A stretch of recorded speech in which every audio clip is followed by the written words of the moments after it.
History itself is a lot more complicated than what we are taught in grade school. Before modern technology and all of our resources nowadays, the only way to learn more about the world was to explore and go on grand expeditions. There was so much on Earth that had yet to be discovered. Expeditions a few centuries ago were difficult, dangerous, and mysterious. With a countless number of pirates, shipwrecks, unexpected events, and mysteries, no one can really know for sure what exactly happened when the people of the past decided to learn more about Mother Earth. The Hall of Records. Our next story is a little less tangible than a lost ship, now that you'd know it by the name. Libraries are rich sanctuaries of knowledge and entertainment. Whether you enjoy turning the pages of a juicy murder mystery, or you're someone who prefers the practical nature of a dictionary, it can be relaxing to lose yourself in the quiet that exists between the walls of books. But that's just not something that's going to happen in the Hall of Records. Said to contain the entirety of human knowledge from 10,000 BC up to at least ancient Egypt, no one knows where this mysterious library is or if it's even real. Much like the lost city of Atlantis, there's enough documentation of the library and other texts that have been found that it could actually exist. But other than a few scrolls and personal journals, there's not much physical evidence of the Hall of Records. And when humanity finds an inconsistency, we like to speculate. Conspiracy theories range from a hidden library underneath the Sphinx of Giza to an ancient alien archive. Because it's not a true conspiracy party without aliens, right? The thing is that the Egyptian government has forbidden any type of archaeological work to even come close to the Sphinx. We know there's a compartment under there, but not how big it is or what might be inside it. It could be the Hall of Records. It could be Elvis's grave. Who knows? We certainly don't, because not only is no one allowed to go in, but the use of sonar is also banned. But even if there is a secret library under the Sphinx, there's no way it could hold all that knowledge. Libraries are huge, and with good reason. Paperbacks take up a ton of space. Unless we humans didn't learn a whole lot in the thousands upon thousands of years the library is supposed to hold, including more modern knowledge if you listen to the rumors, there's no physical way all the information would even fit under the Sphinx. It wouldn't fit in twice the space. There's a lot about ancient Egypt we just don't know. Between time and tomb raiders, a big chunk of that history has been lost.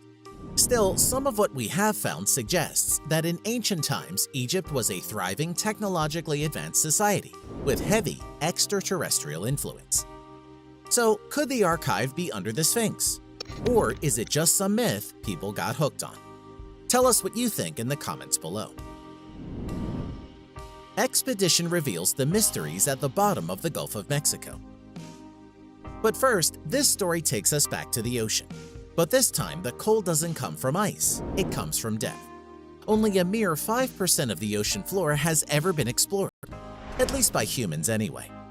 By comparison, people like John Franklin and those after him have mapped around 22% of the water surface. Even the Gulf of Mexico, one of the most devotedly mapped regions of the ocean, still holds secrets to be discovered. And that's exactly why the National Oceanic and Atmospheric Administration, otherwise known as NOAA, went on a 23-day expedition to explore the Gulf's vastly unknown depths. And what they found was positively remarkable. So often we think we know what life should be, but this unique opportunity has given us a brief, personal look into the alien world of the deep sea. 100 years ago, no one would have imagined there could be life without light. We humans, and many of the animals we share the planet with, depend on sight as an important way of navigating our environment. The plants we eat use the light from the sun to grow. And yet, along the 21,000 miles of seafloor the mission explored, there wasn't a single ray of sunlight. What scientists did find was a healthy, thriving population of plants and animals they never imagined could exist. Moments like these are common to science. In the case of the Gulf's many new species, they often made their own light. Many of them existed without eyes, making sight a non-issue. The plants flourished via a process known as chemical synthesis rather than photosynthesis. But this impressive exploration effort wasn't just for the heck of it. The data these scientists brought back could change the way conservation is handled across the entire Gulf. Trawling is a major problem for the delicate deep-sea communities, but their research is the first step in tightening protections in the region. The John Franklin Expedition. This story takes us on the journey of one of the long-standing tragic mysteries of the Arctic. One of the last indomitable frontiers, this treacherous blend of land and sea has claimed many lives. One moment, your boat is cutting through the ice, and the next thing you know, you're trapped in the cold that regularly reaches -40 Fahrenheit. Even the locals know full well not to test the spirits of the North. But there will always be those who try to prove themselves against the fury of Mother Nature. John Franklin was a decorated officer in the British Royal Navy, a husband, a governor, and an avid adventurer. Despite humble beginnings, he carved a reputation for himself as a man who would do whatever it took to get the job done. He already had several sea expeditions under his belt, including 3 into the Arctic, and he didn't care about silly things like hunger or spirits. What concerned him was his reputation. After being stabbed in the back by his fellow bureaucrats, Franklin was facing a shameful recall back to England. His wife begged him and those in power for one last voyage into the Arctic. After all, if people forget why they called you a hero, you can skulk home with your tail between your legs, or you can remind them. Franklin was granted 2 ships, the Erebus and the Terror. His mission was to map out the Northwest Passage. Mindful of past experiences, he had the vessels packed with enough dried fruit and canned meat to last the 2 crews 3 years and set sail in 1845. With eyes on them around the world, the group sailed all the way to the Lancaster Sound and disappeared. The nature of sea travel being what it was back then, it took a little while for anyone to realize the group was missing. So by the time search parties were sent out, the 2 boats had been stranded for weeks. Franklin's wife lobbied hard for more ships to be sent out looking. Her stubborn optimism swept up the nation, overshadowing any personal doubts she had for the crew's survival. She even bragged that with all the food they'd packed, no one need to worry until at least 1848. Little did she know that the food was poisoned. You see, the meat had been packed in metal cans that were sealed with lids made of lead. Because of this, John Franklin died shortly after the 2 vessels were trapped. His crew, faced with an entire winter of freezing cold in an unpredictable environment, decided to make a break for it. The Inuit people have known what happened next for over 100 years. Stories of encounters with violent, restless spirits began shortly after the 2 boats disappeared. But it wasn't until 2014 when the Canadian government disguised a geopolitical move against Russia as an archaeological expedition that the true horrors of John Franklin's journey were discovered. Bodies found showed evidence of scurvy and hypothermia. But with all those sailors and 2 ships found 150 years after they disappeared, one soul has still yet to be located. With his pride shattered, his mission unsuccessful, and his crew reduced to savages, John Franklin's spirit won't be able to rest until he too is finally brought back home. The worst journey in the world.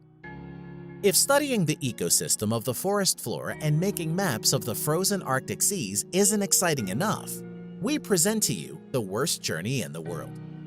Famously written about in Apsley Cherry Garrard's memoir, this sprint for science and glory took an unsurprisingly terrible turn.